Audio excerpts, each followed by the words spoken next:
জানেন কি কেন মা সরস্বতীকে বাগদেবী বলা হয়?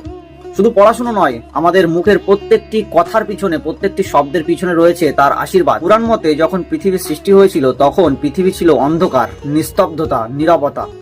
তখন সৃষ্টিকর্তা ব্রহ্মা চিন্তায় পড়ে যান এবং তিনি আহ্বান করেন দেবী সরস্বতীকে, এবং তখন ব্রহ্মার মুখ থেকে দেবী সরস্বতীর আবির্ভাব হয়। দেবী সরস্বতী আবির্ভাব হওয়ার পর তার বীণার টানে সেই নিস্তব্ধতা, নীরবতা প্রথম তিনি ভেঙে দেন। সেই প্রথম সৃষ্টি হয় সুর, নীরবতার মাঝে একটি ভাইব্রেশন। সেই নিস্তব্ধতা, নীরবতা ভেঙে সুর ও কথার সঞ্চার ঘটান তিনি।